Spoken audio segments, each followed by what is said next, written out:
So one of the ways that you can contribute to PhysLean is by doing this thing called golfing a proof. Now, the term golfing probably means something if you come from a computer science background, but probably doesn't mean something if you come from physics or mathematics.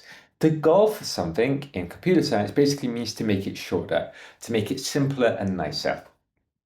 So if you're golfing a proof in PhysLean, what you are doing is you're taking that proof and you are making it shorter. And this is a really good way to contribute to PhysLean because it's really hard to make a mistake whilst golfing a proof in Lean. Basically because Lean will tell you if you made a mistake or not, pretty much instantaneously. So in this video, I'm going to give you an example of golfing a proof. We're going to go for proof that I've never tried to golf before, and we'll go through kind of some of the sorts of things that you can do to try and make a proof shorter. In this video, what I'm not going to do is I'm not going to tell you how to download Lean. I'm not going to tell you how to install PhysLean and how to commit this such a golf of a proof to the project. There will hopefully be other videos I put online about that. And if you have any questions about that side of it, feel free to ask either in the chat or in the comments of this video or on the Lean Zulip. So, right, this proof, we're going to try and go off this theorem here. It's related to the quantum harmonic oscillator and the completeness of the eigenbase of that quantum harmonic oscillator. But one of the nice things about golfing proof is you actually don't really need to know what the theorem is even saying to do a lot of the golfing.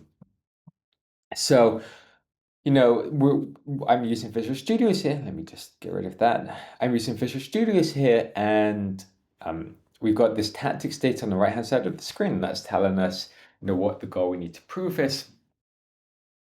And this is the proof that we want to make shorter. So this proof, looks kind of long, and this is perhaps one of the reasons that we may want to go and golf it. But you can try and golf proofs that are already kind of short as well. So you don't really have to focus on the long ones, but obviously the long ones probably have more scope to be golfed, probably because they are less efficiently written. So I can already see one immediate place we can make this proof shorter. And that is, we take these two rewrites and we combine them into one line. So in Lean, these rewrites basically, they rewrite a lemma based on they rewrite your goal based on your hypothesis or based on an additional lemma. And you can either put them on individual lines like this, or you can combine them into a single line. And why did that not work? That didn't work because I got rid of, why did that not work? I got rid of an A. Okay, there we go. So good, we've made our proof one line shorter. Even that is good, even if that's all you can do when trying to go for proof, that's still a great improvement, it's still a help contribute to the project. You don't have to do lots of stuff to put that to the project. You can do lots of small stuff, and it still helps. So somewhere else we can try and go off. Oh, well, actually, when we're doing this rewrite stuff, we can see here we still got two rewrites next to each other. So we can try putting this H2 down here. And that works. So we see that works because we don't get an error. We get this yellow line under here, and that basically says that tactic does nothing. So we can delete it. And we see, Lean still compiles. So we know that our golfing, we didn't make a mistake. And this is one of the nice things about golfing. It's quite hard to do something wrong.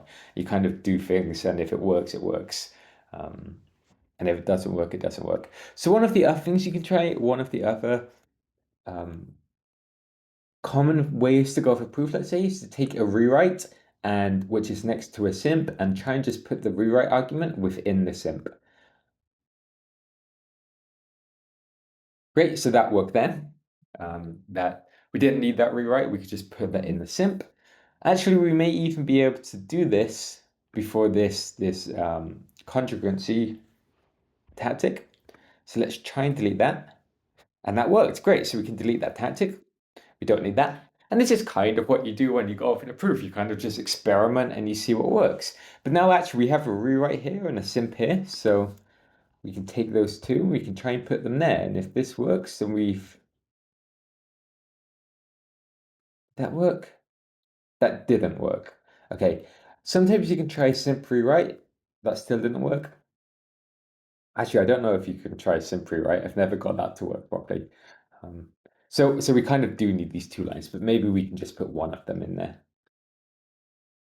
Yeah, we can. So we need the rewrite, one of the rewrites, but we can put the other lemma within the simp. Good. So that's kind of like the most common way,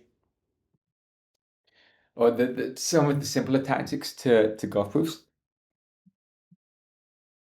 We could try getting rid of this thing here. So this is function extensionality. If we get rid of that, hey, see that worked.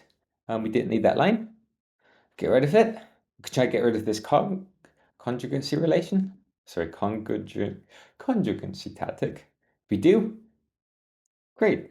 We got rid of a line there. Um, I'm getting kind of lucky here.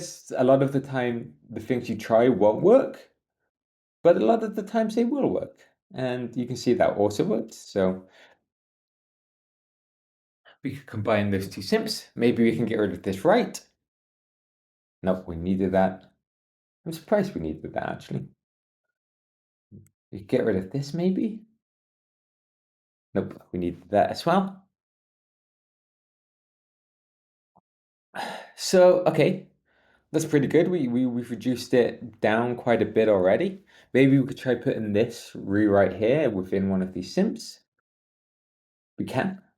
Maybe now we've got two simps next to one another. What you can try and do is you can try and combine them into a single simp, and then we've got our lines a bit too long, so we have to reduce it, and then we can do some question mark to neaten it up a bit. Great, so that's already done quite a lot. Let's see what else we can do. Well, so here we have a rewrite and then we do obtain straight away. And actually we've got this half H1 here. So we could probably, if we wanted to combine all of these. So let's see, first of all, let's try and combine this rewrite with this obtain. So, well, let's just have a go with this. Let's get rid of this line. And let's put that lemma here. And we even need .mp.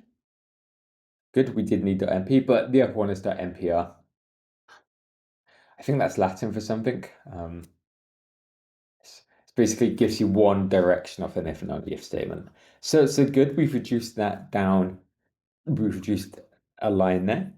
But actually now this H1 is just stated here and written here. So we could just replace this here with this, and we can use some notation from Haskell, I believe, which allows you to do that. So that didn't actually reduce a line there. See, we got rid of that half H1s thing. But we replaced it with an additional line there. Does kind of still go for you, kind of still made it simpler, because why introduce a variable when you're just using that variable once and you can just directly import it, put it into the place that you need it. Good. So actually, let me just neaten this up a bit because I think this looks a bit messy. Let's indent that, separate the goal here from the proof. We could, clean this up a bit. Great. Ultimately, I think we only use this H2 here, but because this is quite a big statement, unless we could make it down to a single, a single line, then I think we should leave this as a half proof rather than trying to stick it in this rewrite. Let's just try put an exact question mark and see if it solves it. And if it does, we may be able to reduce this to a single line. No, okay, that's okay. Good. So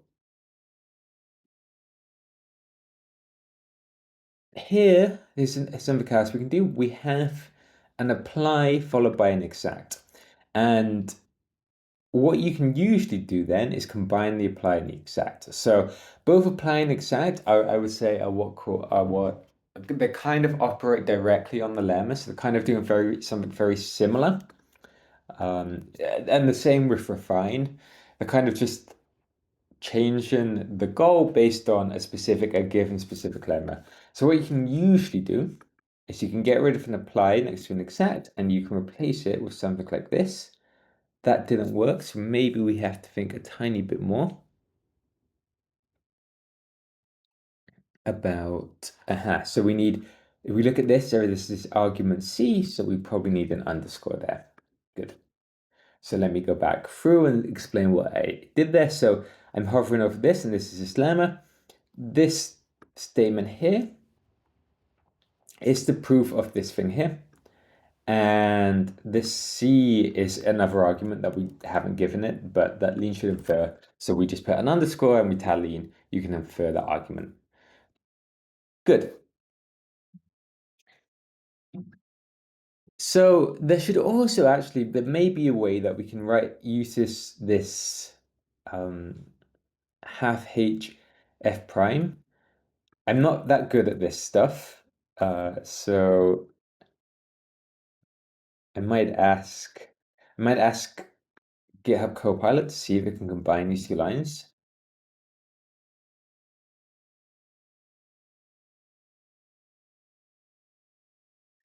Because I always forget the notation when it comes to using rewrites in exacts. You can basically combine a rewrite with an exact lemma.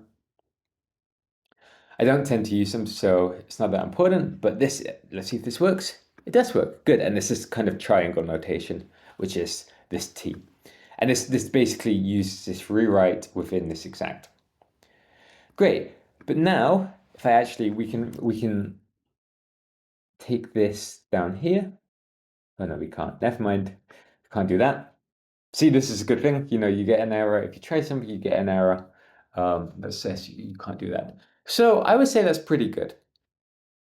I would say that we've got this quite a lot, and immediately I can't see anywhere else we could go with it. So, even that, a contribution like that, you start to learn a bit about what the tactics do. This is a great place to start contributing to the project because, like I said, it's very easy to do this without making any mistakes. If you're interested in contributing from the lean side, if you're interested in contributing from, the more programming side, or sorry, the more physicsy side, I have other videos on YouTube about that.